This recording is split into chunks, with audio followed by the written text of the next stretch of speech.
How to get gigs. What's up, guys? Today we're going to be talking about how you can go out in the world and get gigs as a musician, no matter what genre you are in. In this video, I'm going to give you my 3 best ways to get gigs, and I'm saving the very best way to get gigs for last, so you're going to want to watch this whole video. My name is Kev Rowe. I'm a working singer-songwriter. I've done well over 2,000 gigs all over the country being the United States. I've released over 150 songs on Spotify. Right now I have 23,000 monthly listeners and 6 million streams on Spotify. And I've been in 2 bands, toured the country relentlessly for many years. So this is a topic that is near and dear to my heart. I've paid my dues, and the grit is still under my fingernails from those gigs. So yes, let's get to the first way.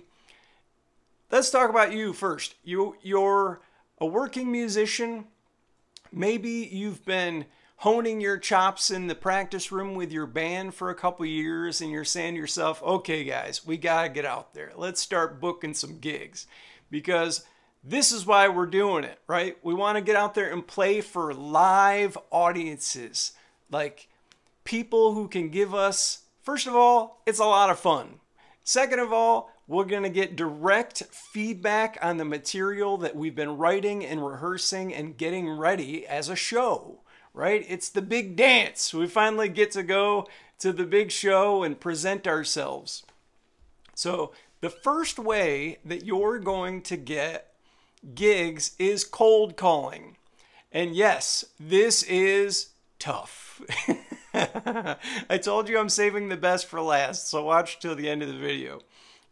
Yeah, cold calling is a brutal part of the music business, and everybody has to go through this.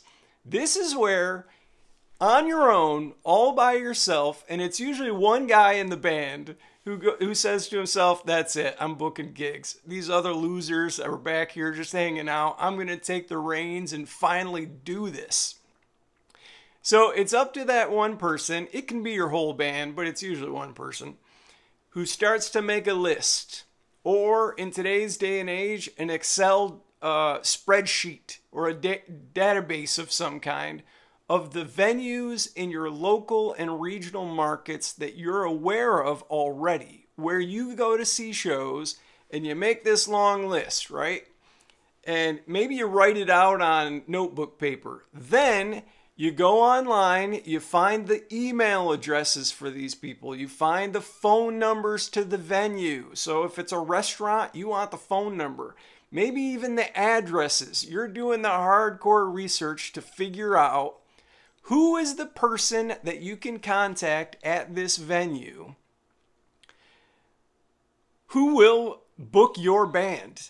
And that person in the venue can be one of many people. It can be the owner of the restaurant, the owner of the coffee shop.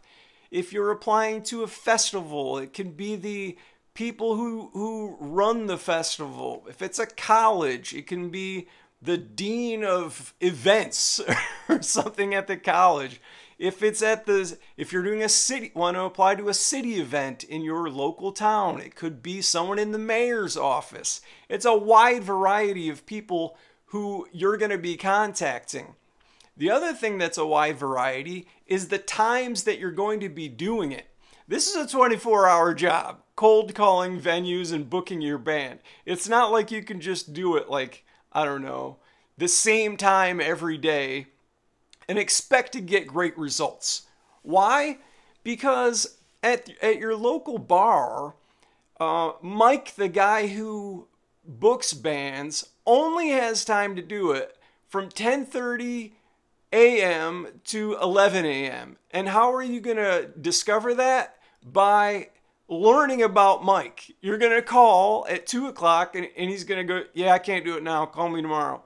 You're going to call tomorrow at 4 o'clock. Yeah, I can't do it now. Hey, I hear you. I see you. Call me tomorrow at 10:30 a.m. and we can talk about it. The next day, you call at 10:30 a.m. times 50.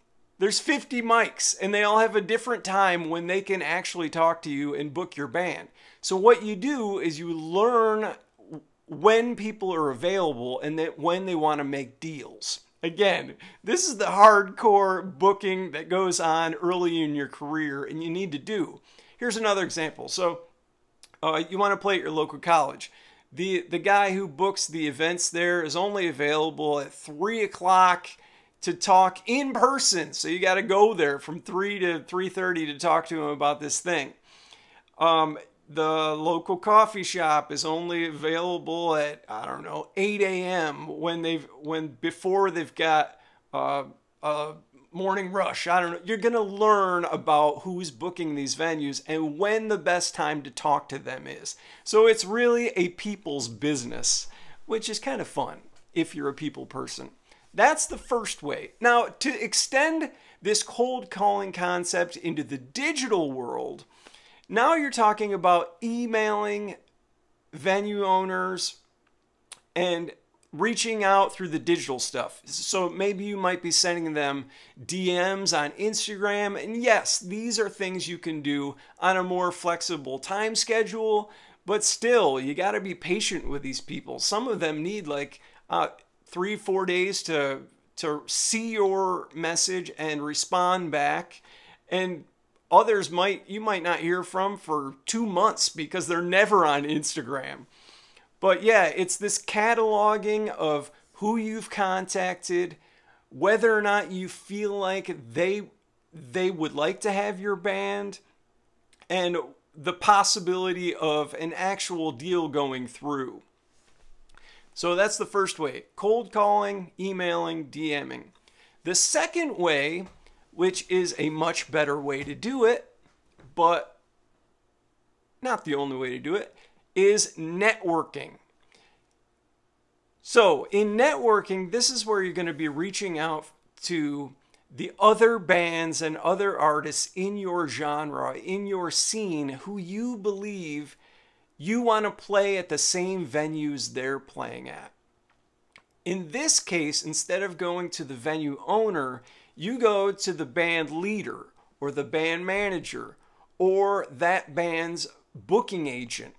And you explain to them, look, we love your music. We play very similar music. We would love to do something with you guys.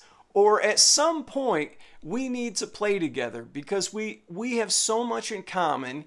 We can bring our friends and family to your show, and your existing fans will enjoy what we have to bring to the table.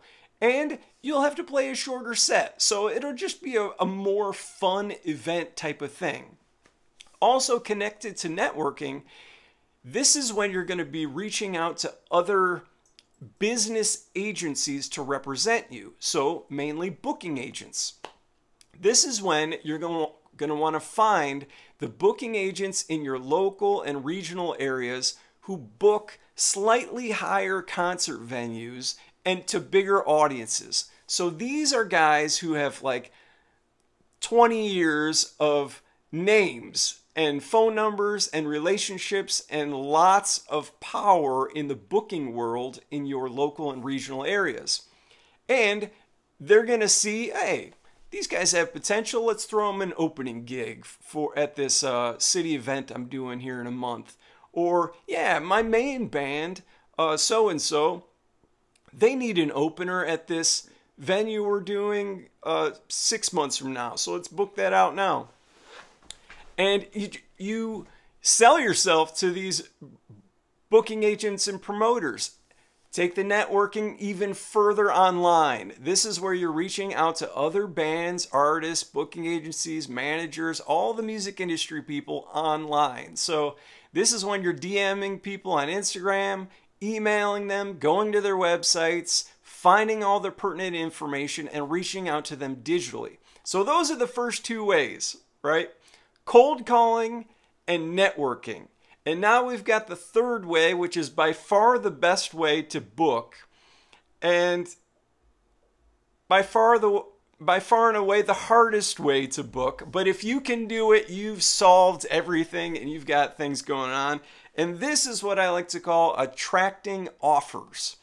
So this is kind of the opposite of cold calling, when you're like really having to sell yourself. When you're attracting offers, you are using the law of attraction to pull offers to you. And it's a lot more based on real numbers than the law of attraction. You have to have something going on. This is when the whole world, the music world, the genre that you work in, the local and the regional people are all taking notice of what you're doing. And they go, oh, this band has something going on. We need to get on the train now because it's leaving the station. And a year from now, they're going to cost more. Their audiences are going to be bigger. 5 years from now, these guys are going to be huge. Everybody believes in what you're doing because you've paid enough dues to do it. Now, what are those dues? That depends on your genre. Like, in some genres, having all the social media proof can really help you. Spotify monthly listeners, or YouTube subscribers, or Instagram followers, or TikTok followers, views, engagement, all those digital numbers can help you. In other genres, they need to see that you're drawing bodies into the local venues that are at the bottom level. So this is where you've already started to bring some audiences, and then people are noticing that, and then reaching out to you and or your booking agent or your managers and giving you actual offers. And it's their job and your job to sort through those offers, manage them, optimize them, and figure out what's actually best, what next is best for your career. So this is by far the best position to put yourself in, is attracting offers, because then you can do a lot of fun things. A, you can keep raising your price